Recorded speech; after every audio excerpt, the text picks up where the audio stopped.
భక్తులు పెరిగిపోతున్నారు. భక్తులు పెరిగిపోతే పాపం ఏమవ్వాలి? తగ్గిపోవాలి. కానీ పాపం కూడా పెరిగిపోతుంది. ఇది విచిత్రం. ఇక్కడ భక్తులు పెరిగిపోతూ ఉన్నారు.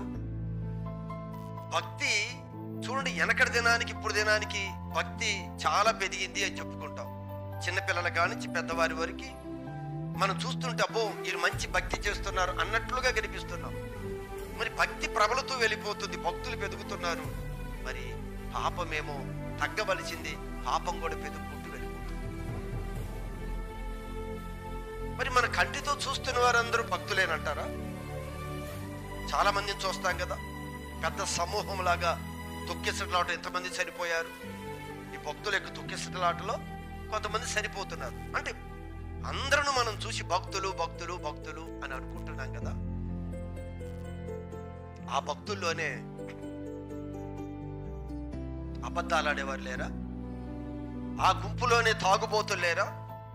ఆ గుంపులోనే వ్యభిచారులు లేరా? ఆ గుంపులోనే అబద్ధికులు లేరా? మరి ఎవరు భక్తులు? గుంపులుగా కోలాహలంగా వెళ్ళిపోతున్నాడు. క్రోధం పెంచుకొని ఉన్నారు. వాటిలోనే పాపంతో మిళితమైపోయి ఉన్నారు. కక్ష, ప్రతీకారం తీర్చుకోవాలని, ఏదో అక్రమంగా ఏదో సంపాదించాలి అని, ప్రతి వ్యక్తి విషయంలో అంతా కూడా చెడుతో నింపబడిపోయిన వారు అనేక మంది ఉన్నారు. అందరూ మిళితమైపోయి ఉన్నారు. ఎవరు భక్తులు? నువ్వు కంటితో చూస్తున్న వారందరూ భక్తులు కాదు. మనకు కనిపిస్తున్న వారందరూ భక్తులు కాదు. నువ్వు భ్రమపడుతున్నావు, చూసి వీరి భక్తులు అనుకుంటున్నావు. ఇదిగో ఇలాంటి గుంపు, ఇలాంటి క్వాలిటీస్ కలిగిన వారు భక్తుల్లో లేరా? ఉన్నారా లేరా? మరి వారిని ఏమందాం? మరి ఈరోజు మనందరం కూడా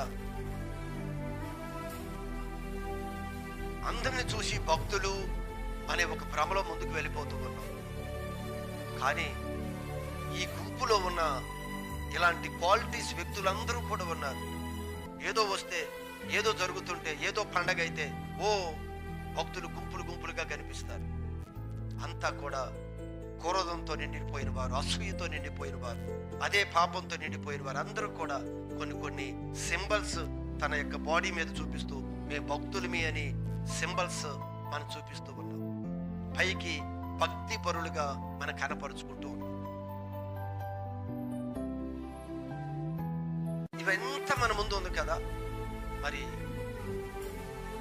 ఆ భక్తులు ఈ అంత్య దినాల్లో అసలు మనుషులు ఎలా ఉంటారో బైబిల్ ఒక విషయాన్ని తెలియజేస్తుంది.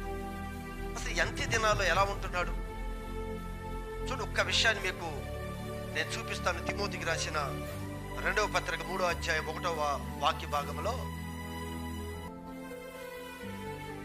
అంత్యదినములలో అపాయకరమైన కాలములు వచ్చునని తెలుసు.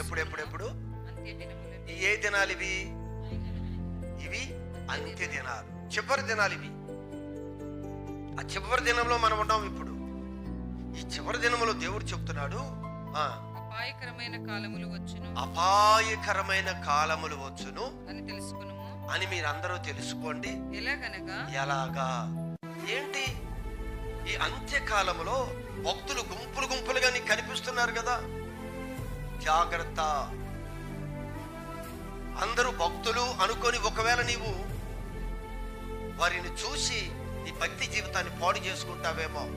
ఈరోజు మనం అంటాం, అమ్మా అలా నడవకూడదు కదమ్మా, అలా మాట్లాడకూడదు కదయ్యా అని చెప్తే, వాళ్ళు 30-40 సంవత్సరాల నుంచి వస్తున్నారు, వాళ్ళు నడవట్లేదా?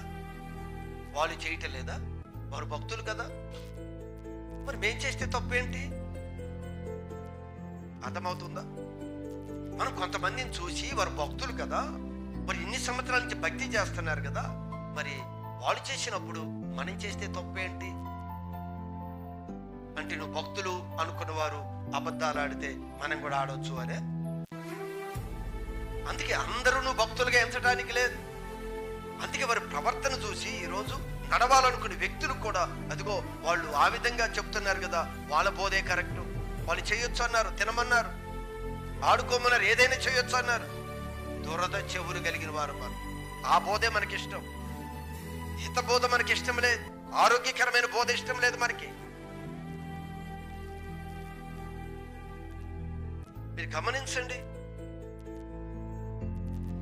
ఏ విధంగా ఉన్నారు. ఈ అంత్యకాలములో అపాయకరమైన కాలములు వచ్చును అని మీరు తెలుసుకోండి. అపాయకరమైనవి. మనుషులు ఎలా ఉంటారో తెలుసా? భక్తులు ఎలా ఉంటారో తెలుసా? నువ్వు భక్తులు అనుకుంటున్న వారిలో ఎలాంటిది చొరపడి ఉందో తెలుసా? నువ్వు జాగ్రత్తగా తెలుసుకో. ఏమున్నాయంట? మనుషులు స్వార్థప్రియులు, స్వార్థము, ధనాపేక్ష, వెంకమలాడటం, అహంకారులు, దోషకులు, తల్లిదండ్రులకి విధేయత చూపని వారు, కృతజ్ఞత లేనివారు, అపవిత్రులు, అనురాగరహితులు, అతిద్వేషులు, అపవాదకులు, అజితేంద్రియులు, క్రూరులు, సజ్జన ద్వేషులు, ద్రోహులు, మూర్ఖులు, ఎన్ని చెప్తున్నారు చూడు. గర్వాంధులు, దేవుని కంటే సుఖానుభవం ఎక్కువగా ప్రేమించేవారు. ఎలా ఉంటే అసలు ఎలాంటి వారంట? దేవుడి కన్నా సుఖానుభవాన్ని ఎక్కువగా ప్రేమిస్తారు. నువ్వు తెలుసుకోవాలి భక్తులు ఎవరో. అంత్యకాలము అపాయకరమైన దినాలు. ఒకవేళ ఎవరో ఏదో చేస్తున్నారు, నువ్వు ఫాలో అవ్వద్దు. ఒక దినం బాగానే ఉన్నాడు, ఒక దినం భక్తి చేసిన వారే. ఈ రోజు భక్తి ఏమైపోయిందో ప్రభు చెప్తున్నాడు. అంత్యకాలంలో వాళ్ళ మనసులు మారిపోయాయి, స్వభావాలు మారిపోయాయి, లోక ఆకర్షితకు లోనైపోయి ఉన్నారు. నువ్వు జాగ్రత్త. ఏదో బోధ విని ఆ బోధలో వెళ్ళిపోవాలనుకుంటున్నావేమో. రకరకాలవి చూస్తాం మనం, రకరకాలవి వింటాం మనం. దేని ఫాలో అయిపోతావు? దేవుడిచ్చిన ఉపదేశం నీకు సరిపోలేదా? దేవుడు నేర్పుతున్న ఈ క్రమంలో నేను నిలబడటానికి ఇది సరిపోలేదా? నువ్వు బయటికి వెళ్ళి రకరకాల ఛానల్స్ తిరగవేసి రకరకాల ఉపదేశాల కొరకు నువ్వు పరిగెత్తుకుంటూ వెళ్ళిపోతున్నావు. వాక్యం ఏం చెప్తుందో నీకు మర్చిపోయావు. ఈ హితబోధ ఏంటో, ఈ ఆరోగ్యకరమైన బోధ ఏంటో నువ్వు మర్చిపోయి ఏదో చెప్తున్నారు. వారి భక్తులే, వారి పెద్ద భక్తులు. వారు ఏం చెప్తున్నారో నీ వాక్యం అలా ఉందో లేదో నువ్వు పరిశీలించుకున్నావా? ఆ బోధన బట్టి ఎలా వెళ్ళిపోతున్నావు, ఎలా క్రమం తప్పి వెళ్ళిపోతున్నావు. అందుకే దేవుడు అంటున్నాడు, అపాయకరమైన దినాలు. ఇదిగో ఇలాంటి మనస్తత్వంతో కలిగే వారు ఉన్నారు. మిగిలిన ఇంకా చూస్తే వారందరూ ఎలాంటి మనసు కలిగిన వారంట? దేవుని కన్నా మాకు సుఖానుభవము, సుఖంగా ఉండాలి, నాకు ఇష్టానుసారంగా ఉండాలి, నేను అనుకునే విధంగా నా జీవితాన్ని జీవించాలి. అది ఎలాంటి లగ్జరీ లైఫ్ అయినా సరే నేను అనుకునే విధంగానే, దేవుడికి ఇష్టమైనట్టు కాదు, నా కంఫర్ట్ ఎలా బాగుంటుందో నేను అలానే జీవించాలనే సుఖానుభవాన్ని ఎక్కువగా ప్రేమించే చూసుకొని భక్తులు ఎవరో తెలుసుకో. నువ్వు మోసపోవద్దు. ఏదో ఇనుకొని దేనికి అట్రాక్ట్ అయిపోయి, దేనికి ఎడిక్ట్ అయిపోయి ఏదేదో నువ్వు ఊహించుకుంటూ వెళ్ళిపోతున్నావు. చివరికి ఈ భయంకరమైన అపాయకరమైన దినాల్లోనికి నీవు కూడా వెళ్ళిపోతావు. మనకి బ్లెస్సింగే కావాలి, మనకి ఆశీర్వాదాల గురించే చెప్పాలి. ఎక్కడికి తీసుకుని వెళ్తాయమ్మ ఇవి? ఈ ఆశీర్వాదాల గురించి చెప్తే ఎక్కడికి తీసుకుని వెళ్తాయి? ఎప్పుడు ఈ ప్రవచన వాక్యాలు చెప్పుకొని ప్రవచనం పలుకుతూ నువ్వు అలా అవుతావు, నీకు ఎలా అవుతుంది, అది వస్తుంది అని చెప్పుకుంటే నీకు ఆనందపడుతున్నావు. ఎక్కడ తీసుకుని వెళుతుంది చివరికి? తుదకది ఏ గమ్యానికి నువ్వు చేరతావు? అందుకే ఆత్మీయతలో నిలబడే ఉపదేశంలో నువ్వు ఉంటే శరీర సంబంధమై అన్నీ కూడా కాళ్ళ దగ్గరికి వస్తాయి అని చెప్పాడు. అది మనం చెప్పుకోనక్కర్లేదు. కళ్ళబొల్లి మాటలతో మనుషులని గలిబిలి చేయటానికి దేవుడు ఒప్పుకోవట్లేదు. సుఖానుభవాన్ని ఎక్కువగా ప్రేమిస్తారంట. దేవుని కన్నా దేవుని ఎక్కువ ప్రేమించేవారు ప్రతిదానికి దేవుడి మీద ఆధారపడతారు. అందుకే అక్కడ ఏమని రాశాడు?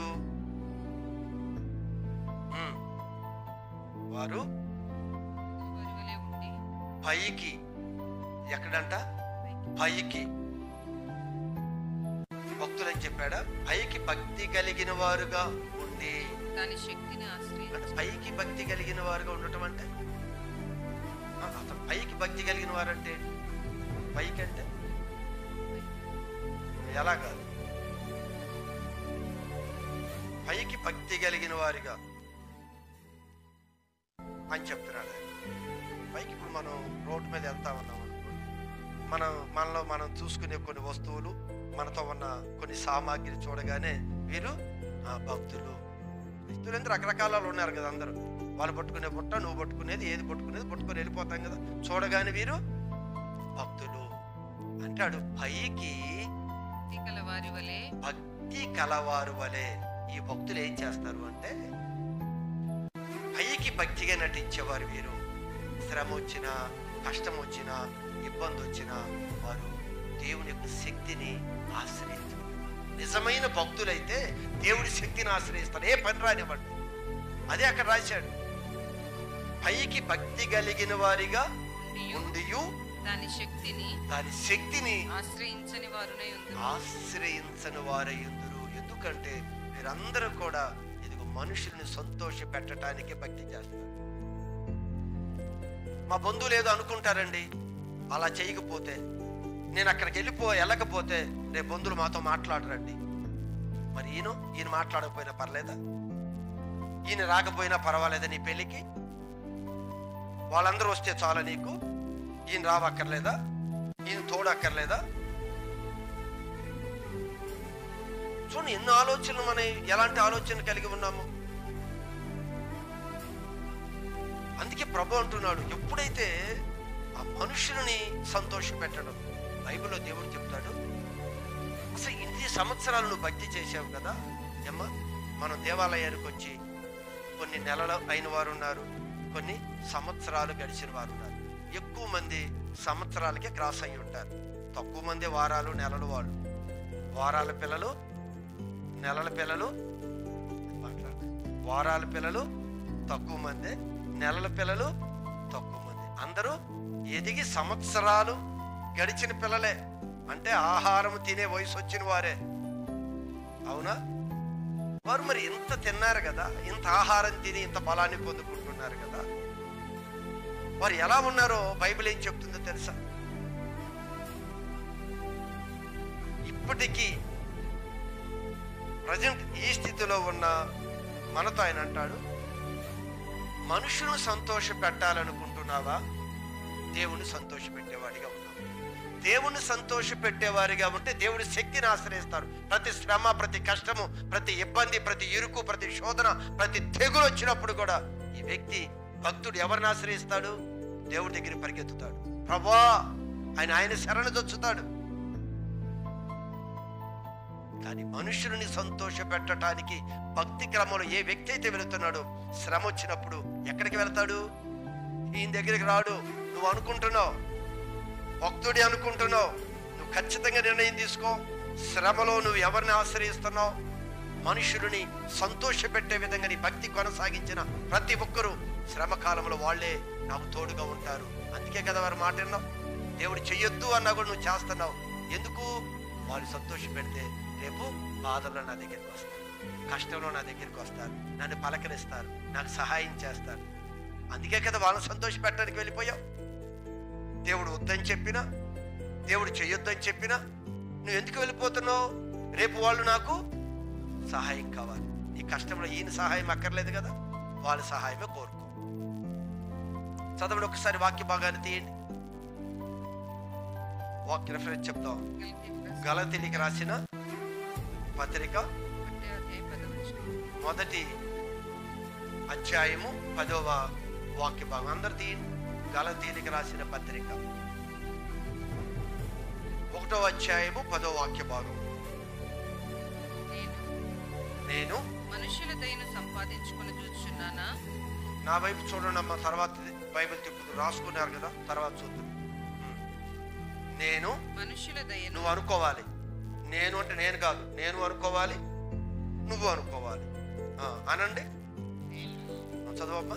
మనుషుల దయను చెప్పండి. సంపాదించుకొని చూస్తున్నానా? దేవుని దయను సంపాదించుకొని చూస్తున్నానా? నేను మనుషులను సంతోష పెట్టగోరుచున్నానా? నేను ఇప్పటికీ మనుష్యులను సంతోషపెట్టువాడనైతే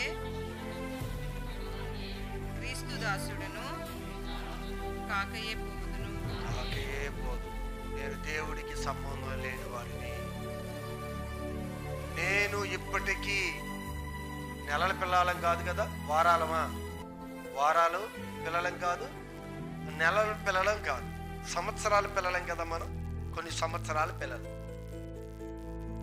నేను ఇప్పటికీ తెలియని దినాల్లో చిన్న పిల్లలుగా ఉన్నప్పుడు మనం ఏం చేసినా అది దేవుడు పెద్దగా పట్టించుకోలేదు, అది తప్పుగా ఎంచలేదు దేవుడు. ఇప్పుడు సంవత్సరాలను భక్తిలో ఎదిగావు కదా, ఇప్పుడు దేవుడు వాక్యం చెబుతుంది. ఇప్పుడు మనం ఏమనుకోవాలి? నేను ఇప్పటికీ, అప్పుడు చిన్నతనం అంటే మనుషులు సంతోష పెట్టడానికి వెళ్ళావు. ఇంత ఆత్మీయ మర్మాలు తెలిసినా, ఇంత పరసంబంధమైన ఇన్ని విషయాలు మనకు అర్థమైన తర్వాత కూడా నువ్వు మనుషులు సంతోష పెట్టడానికి ఎందుకు దిగిపోతున్నావు? వాళ్ళు నీ దగ్గరికి రారా? నీ పెళ్లిలో నిలబడరా? నీ కష్టం వస్తే మీ ఇంటికి రానన్నారా? మరి కష్టంలో వారే కావాలా? అందుకేనా వాళ్ళని సంతోష పెట్టడానికి వెళ్ళిపోతున్నావు? వారి పద్ధతుల్లోకి నువ్వు పాల్గొనొద్దు అన్నాడు. ఎందుకు వెళ్ళిపోతున్నావు పద్ధతిలో? రేపు వారు నిన్ను పట్టించుకోరు, నీకు సహాయం చేయరు, నీకు ఈయనున్నాడనే ఇదే నీకు లేదు. ఎందుకు? అసలు భక్తి ముసుగులో ఉన్నావు. నిజంగా భక్తుడైతే నా దేవుడు ఉన్నాడు, ఆయన నడిపిస్తాడు, నన్ను ఆయన బ్రతికిస్తాడు. బ్రతుకుడైతే క్రీస్తు, సావైతే లాభం, వెళ్ళిపోతారు ఆయనలో అనేవాడు భక్తుడు. అమ్మో మా వాళ్ళు అన్ని పద్ధతులైనా తప్పదండి, ఈ పద్ధతులు తప్పదు. బంధువులు వదులుకుంటామా, రక్త సంబంధికులు వదులుకుంటామా, అది వదులుకుంటామా, ఇది వదులుకుంటామా? ఎవరిని వదులుకోవద్దు. ఎవరు వదులుకోమన్నారు? ఎవరు వదులుకోమన్నారు? ఉంటే చల్లగా ఉండు, నీ ఇష్టం అని చెప్పి నిన్నేం వదులుకోమన్నాడు ఆయన? ఏదో ఒక దరికిరా, అటు వెళతావో ఇటు వెళ్తావో ఒక దరికిరా, రెండిట్లో మాత్రం డాన్స్ వేయొద్దని చెప్పాడు ఆయన. ఇక్కడ అంటాడు, ఇప్పటికీ మనుషులను దయను సంపాదించుకునటానికి వారి ఇష్టమైన పనులు నువ్వు చేస్తున్నావా? దేవుని సంతోష పెట్టడానికి దేవుడు ఇష్టమైన పనులు చేస్తున్నావా? ఇప్పటికీ మనుషులు సంతోష పెట్టడానికి దేవుడు వద్దు అన్నవి నువ్వు చేస్తున్నట్లయితే నీవు నా యొక్క కుమారుడివి కాదు, నా కుమార్తెవి కాదు, నువ్వు భక్తుడివి కాదు. భక్తుడు తగిన ఫలాలు ఏవి కూడా నా యొద్ద నుంచి నీకు రావు అనే విషయాన్ని దేవుడు పొందుపరిచాడు. మాటలు నీకు అర్థం కావాలి. దేవుడు ఎంత ప్రయాసతో మనతో మాట్లాడుతున్నాడు, ఆయన వేదన ఏమిటో అర్థం కావాలి కదా. చూడండి ఎలాంటి అయిపోయే పరిస్థితులు. భక్తులు ఎలా ఉన్నారు? ఈ అంత్యకాలంలో దేంతో నింపబడ్డాడు? అందరూ మారిపోతూ ఉన్నారు. మనమంట ఒకప్పుడు బాగుందండి భక్తి, ఈరోజు లేదండి. ఏమైపోయింది? ఏదో చొచ్చుకెళ్ళిపోయింది, ఏదో ఆకర్షణ లోకంలో ఏదో మనలోకి వెళ్ళిపోయింది. మనము పెంకలాడటం ప్రారంభించాం, మనము అబద్ధాలు ఆడటం ప్రారంభించాం. ఒకప్పుడు అమ్మో నేను అబద్ధం ఆడను, అయ్యో నేను మోసం చేయను, అయ్యో పొరుగు వారిది నాకు అక్కర్లేదు. ఈరోజు రాజీ అయిపోయాం. దేవుడు సన్నిధికి లేకుండా నేను ఉండలేను.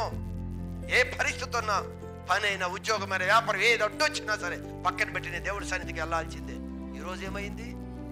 ఎవరినో సంతోష పెట్టాలి, ఏ డబ్బుకో మనం లొంగిపోయాం. ఎవడో ఏదో చేస్తాడని ఏ రోజో దేవుడి సన్నిధిని విడిచిపెట్టి రాజకీయాల వైపు తిరుగుతున్న వారు ఉన్నారు.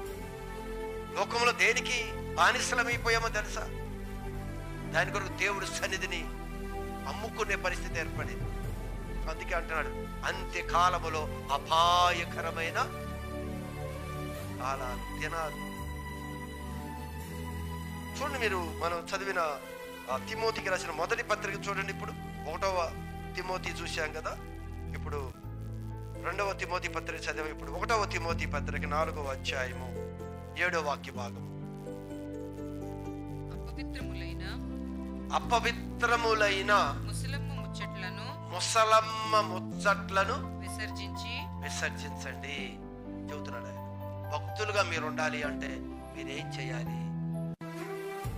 ఇవన్నిటితో నిండి ఉంటే భక్తులని మీరు అనుకుంటున్నారేమో. భక్తులైతే దేవుడి శక్తిని ఆశ్రయిస్తారు. మీరు భక్తులు కాదు, మీరు ఏ దినం కూడా దేవుడి శక్తిని ఆశ్రయించలేరు. ఆశ్రయించిన మీకు భంగమే గాని ఏ లాభము దొరకదు. అర్థమైందా మీకు? భక్తులుగా మనం అనుకుంటున్నాం, నిజంగా భక్తులు కాకపోతే దేవుణ్ణి ఆశ్రయించలేము విశ్వాసంతో. ఒకవేళ ఏదో బలవంతంగా ఆశ్రయించడానికి వచ్చినా మనం సిగ్గుపడతామే గాని ఏ లాభము మనకు దొరకదు. ఆ రోజు ఏం చేశాడు దేవుడు? ఆయన చేతకాడు వాడు అన్నట్లుగా, మన విడిచిపెట్టిన వాడు అన్నట్లుగా మాట్లాడతాం. అసలు ఆయన అంటున్నాడు, ఆయన నా భక్తులే కాదన్నాడు. ఆయన నా భక్తులే కాదన్నాడు. నువ్వు అనుకున్నావు ఆయన భక్తులు అని. ఆయన అంటున్నాడు మొదటి తిమోతి 4:7 అంటే మాట ఏంటి అంటే, మీరు అపవిత్రములైన ముసలమ్మ ముచ్చట్లు విసర్జించి విసర్జించడం అంటే వదిలేసేయండి. ముసలమ్మ ముచ్చట్లు అంట. ఈ ముసలాళ్ళందరూ అరుగుల మీద కూర్చుంటారు, మాట్లాడుకుంటారు కదా. దేని గురించి మాట్లాడుకుంటారు? అసలు అవి మానేయి అన్నాడు. హృదయాన్ని నిండిన దాన్ని బట్టి అరుగుల మీద అయ్యే మాట్లాడుకుంటారు. నువ్వు మానేయి అంటే నీలో ఉన్న చెడంతా విసర్జించు.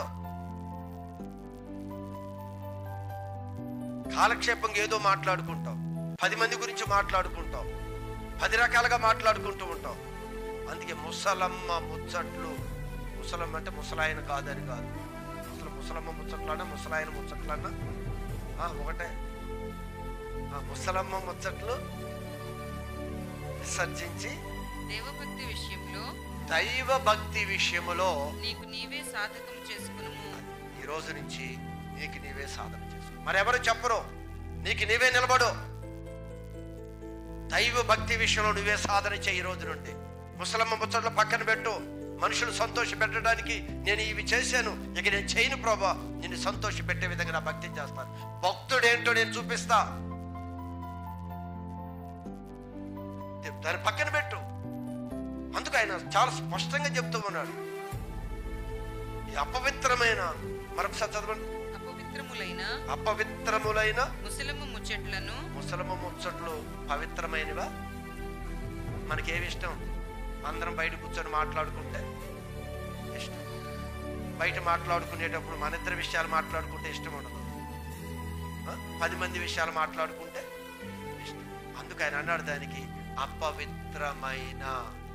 ఏదో మామూలుగా నీ కుటుంబం గురించో మాట్లాడుకుంటే తప్పులేదు, దాన్ని అపవిత్రమైన అనలా.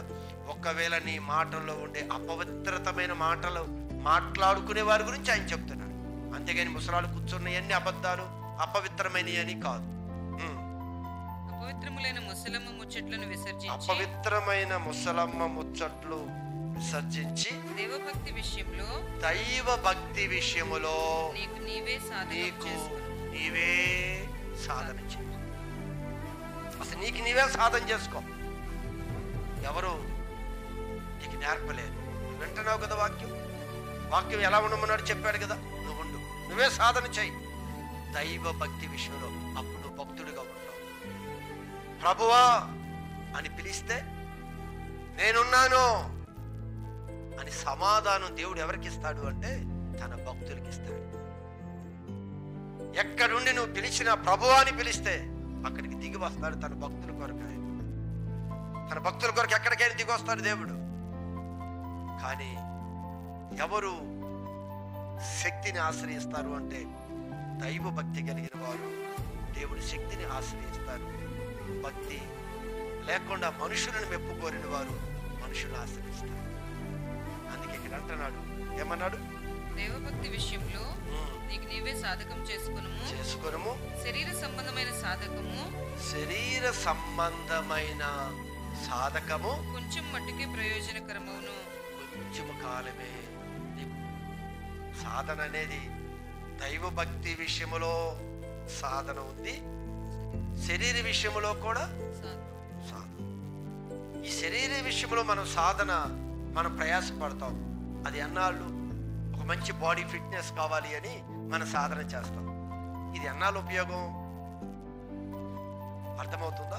మన బాడీ ఫిట్గా ఉండాలి అని రకరకాల ప్రయత్నాలు చేసి ఉండొచ్చు. అందుకే రెండూ చెప్తూ ఉన్నాడు అక్కడ. ఒకటి శరీర సంబంధమైన సాధన, ఈ లోకంలో గొప్పవారిగా ఉండాలనో, మంచి జ్ఞానం సంపాదించాలనో, మంచి తెలివితేటలు ఉండాలనో, మంచి అందంగా ఉండాలి అనో ఏదో మనం సాధన చేస్తాం. ఎంత ప్రయాసపడతామో తెలుసా?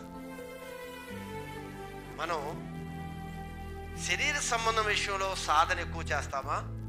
రెండవది దైవ భక్తి విషయంలో సాధన ఎక్కువ చేస్తామా?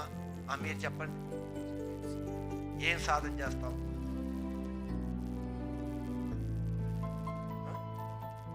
మనందరూ తెలుసు కదా, అందరం ఏ సాధన చేస్తాం? శరీర సంబంధమైన సాధన. ఉదయం లేచి నుండి రాత్రి పండుకునే వరకు మన సాధన అంతా శరీర సంబంధమైన సాధన. ఈ శరీరం బాగుండాలి, అది తినకూడదు, ఇది తినకూడదు, అది ముట్టుకోకూడదు, లేదా అది సంపాదించాలి, ఆ జ్ఞానం కావాలి, ఈ స్కిల్స్ కావాలి, ఆ జాబ్ కొట్టాలి. ఓకే, ఈ సాధనలో వెళుతున్నాం. కానీ ఇదే సాధనలో ముందుకు వెళితే అది కొద్ది కాలమే నీకు ప్రయోజనమైంది.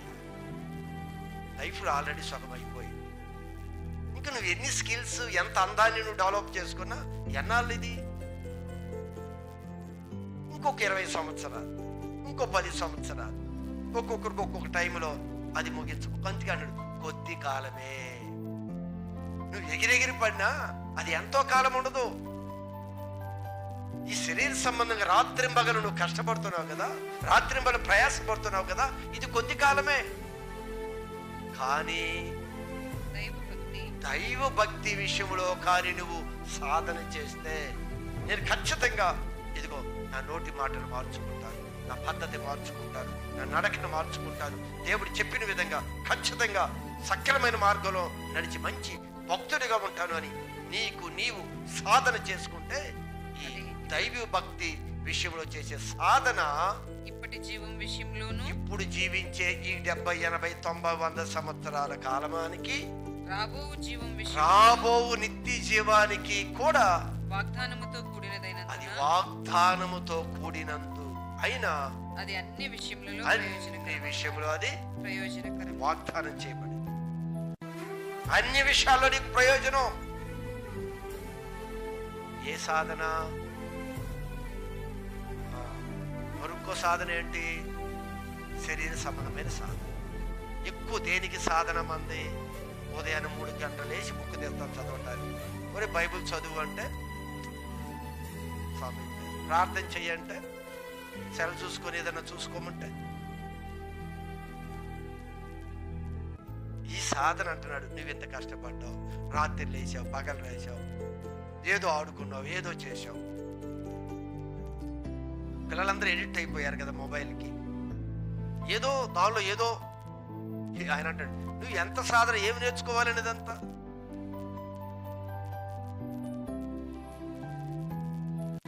గేమ్స్ ఆడతారు, ఫ్రీ ఫైర్ గేమ్ అని. దానిలో ఎంత ఉపయోగం మీకు అంటున్నాడు. ఇవన్నీ కూడా కొద్ది కాలమే మీకు.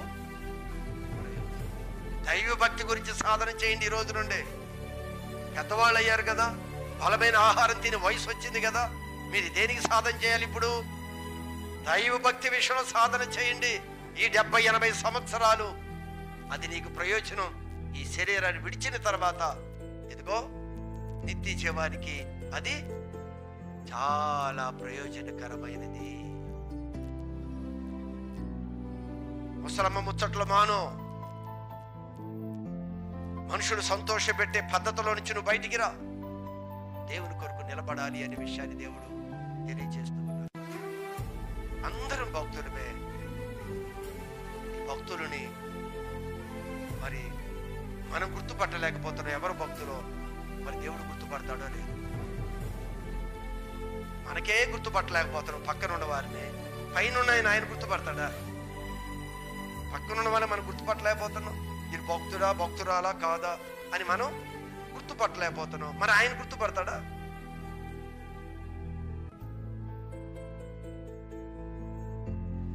మరి గుర్తుపడితే భక్తుడు కానివాడిని తీసి అవతల ఏరి పారేయొచ్చు కదా.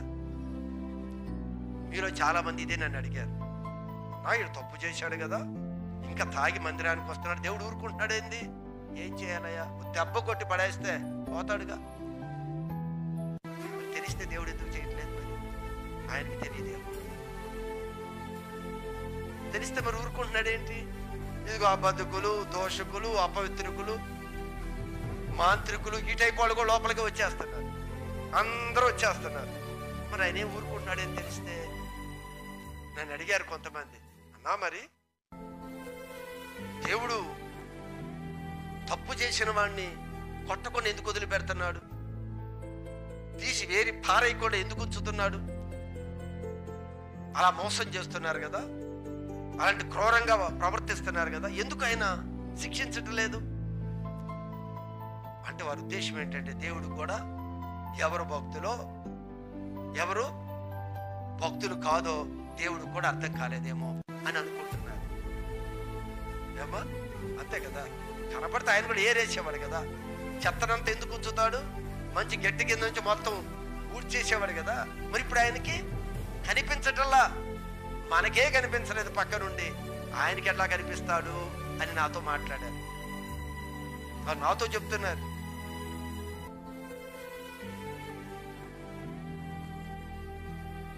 చూడండి మీరు ఈరోజు దేవుడికి సమస్తాన్ని ఎరిగిన వాడు ఆయన. బైబిల్ చెప్తుంది ఆయన కను దృష్టికి ఈ భూమి మీద మరుగైనది ఏది ఏది దాయటానికి కూడా లేదు, అన్ని తేటగా ఆయన కనిపిస్తాయి. తలుపేసుకొని చేస్తే కనిపిస్తుందా? తలుపేసుకొని లైట్లు ఆపేసేసుకుంటే ఇది ఆ చీకటిలో కూడా, ఇది కట్టికి చీకటిలో కూడా మరి అంతా మనకి తెలిస్తే మనం ఎలా వెళ్తున్నాం? ఆయన తెలియదులే అని.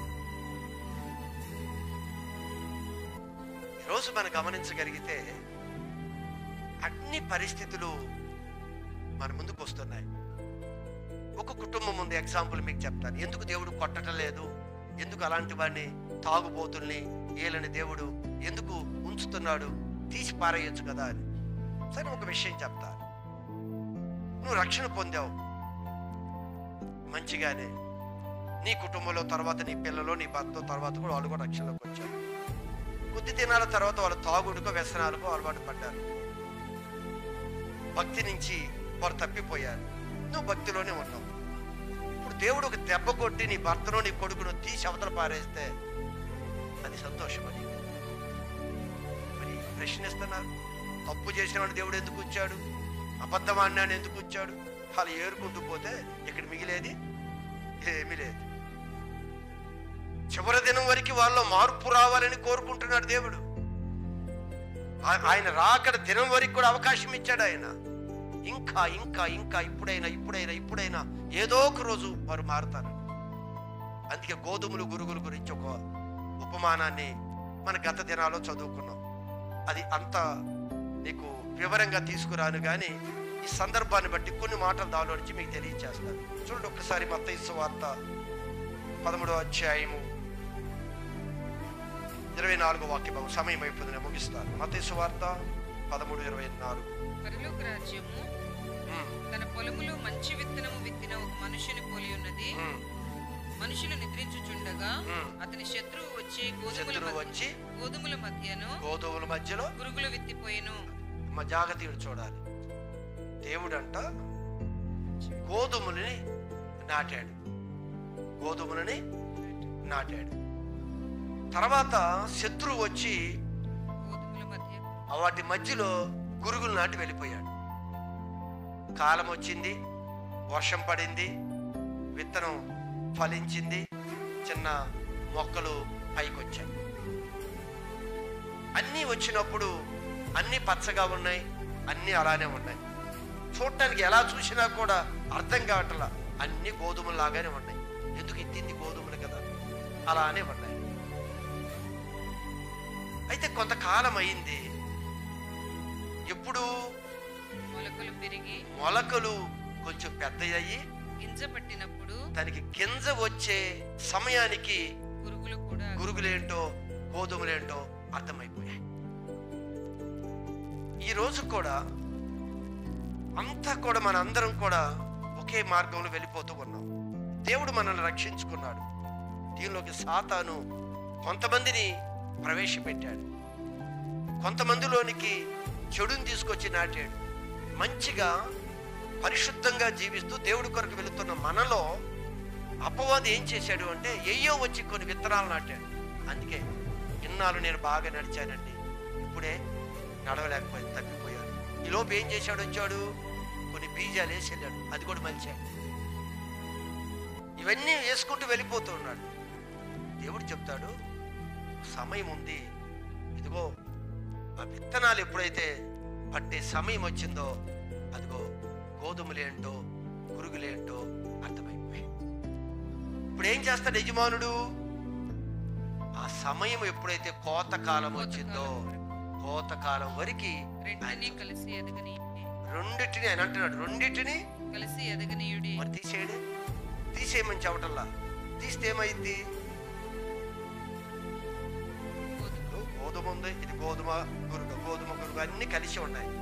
ఇప్పుడు పొలంలో నడిచి మధ్యలో ఆ అట్ని పెరికేసామనుకో, పక్క ఇవి కూడా ఏమవుతాయి, అవి కూడా పెళ్ళగించబడతాయి, అవి ఎండకెండి అవి చచ్చిపోతాయి. కనుక దేవుడు అంటాడు వాటిని అప్పుడే నువ్వు తీయొద్దు. నువ్వు చదవండి మరొకసారి ఆ మాటని. కోతకాలమందు పురుగులను ముందుగా కూర్చి వాటిని కాల్చివేయటానికి కట్టెలు కట్టి గోధుమలను నా కొట్టులోనికి చేర్చండి. అప్పుడు వరకు అక్కడ మాట ఏంటంటే రెండింటిని కలిసి ఎదగనివ్వండి. అందుకే మన మధ్య నీతిమంతులు ఉంటారు, అనీతిమంతులు ఉంటారు, అపవిత్రులు ఉంటారు, పరిశుద్ధులు ఉంటారు. కానీ వారికి కూడా దేవుడు అవకాశం ఇస్తున్నాడు. ఆ కోత కాలము వచ్చే లోపు ఇదిగో మనలో కొన్ని బీజాలు నాటబడ్డాయి కదా, మరి ఎక్కడి నుంచో రాలేదు. వీరిలోనే వాడొచ్చి ఈ పొలములోనికి వాడొచ్చి మరొక విత్తనాన్ని విత్తాడు. ఇక్కడ పొలము అనేది మన హృదయము. ఈ పొలములో అపవాది ఏం చేస్తున్నాడు, కొన్ని విత్తనాలు విత్తాడు. ఈ విత్తనాలు విత్తారు కదా, ప్రభు అంటున్నాడు ఇప్పుడే ఇది పడగానే వీడిని కోసి పక్కన పడేయద్దు, ఎదగని కోతకాలం వచ్చేలోపు ఒకవేళ మనసు మార్చుకొని నా వైపు తిరిగితే ఇది నా కొట్టులోనికి వస్తాడు. ఒకవేళ అదే స్థితిలో ఉంటే దాన్ని కట్టగట్టి అగ్నిలో కాల్చివేయబడుతుంది అని చెప్పాడు. కనుక మన ముందు ఏ పరిస్థితులు ఉన్నా అందరూ రక్షణ పొందుకోవాలి. అందరి జీవితాల్లో కూడా కొన్నిసార్లు వ్యసనాలకి అలవాటు పడిన వారు ఉన్నారు. కానీ తప్పనిసరిగా దేవుడు అంటున్నాడు కదా, ఆరోగ్యకరమైన ఈ ఉపదేశాన్ని విని మార్చుకుంటే ఆయన చక్కగా ఆయన గోడవల్లో నిన్ను మనల్ని దాచుకుంటాడు. పనికి రాని దాన్ని ఆయన అగ్నికి ఆహుతయ్యే విధంగా దానిలో పడవేస్తాడు. అందుకే అన్నీ మనం ఎందున్నా కూడా అసహించుకోకూడదు. తప్పు చేస్తున్నాడని మనం అసహించుకోవటం కాదు, నీ ప్రేమను చూపు. ఏదో ఒక దినాన మారతాడు అనేది దేవుడు యొక్క ఆలోచన. మనం కూడా అదే ఆలోచనతో అందరిని ప్రేమించాలే కానీ ద్వేషించి ఇలా వాడిని రావద్దు, ఇలా ఇతర వాక్యం వినొద్దు, ఇలా ఉంటే బైబిల్ పట్టుకోవద్దు, ఇలా ఉంటే దేవుడి మాటలు ఉచ్చరించవద్దు అంటున్నాం. అలా కాదు. దేవుడు ఖచ్చితంగా ఈ ఆరోగ్యకరమైన బోధ మన జీవితాన్ని మారుస్తుంది. మనందరికి కూడా పైకి ఇప్పుడు వరకు భక్తులుగా ఉంటే అలా కాదు, మనుషులు సంతోష పెట్టేవారిగా కాదు. ఇక నుంచి ఎలా ఉండాలి, అది దేవుని సంతోష పెట్టేవారిగా దైవ భక్తులుగా ఉన్నాం. దేవుడి శక్తిని ఆశ్రయిద్దాం. అన్ని విషయాల్లో విజయాన్ని దేవుడు మనందరికీ సమకూరుస్తాడు. ఇది దైవ భక్తి యొక్క సాధన. ఈ కొద్ది కాలానికే కాదు, ఇది ఒకవేళ శరీర సంబంధమైన సాధన నువ్వు చేస్తున్నావు ఇప్పటి వరకు, అది చాలా తక్కువ టైం నీకు ఉపయోగం, కొద్ది కాలమే. కానీ అదైతే ఇక్కడున్న కాలము రాబోయే కాలానికి అది ప్రయోజనకరమైంది. కనుక మనం ఏ విషయంలో సాధన చేద్దాం, ఈ రోజు నుండి దైవ భక్తి విషయంలో సాధన చేద్దాం. శరీర సంబంధమైన విషయంలో సాధనని ఆపివేద్దాం. దేవుడి మాట దీవించుగాక.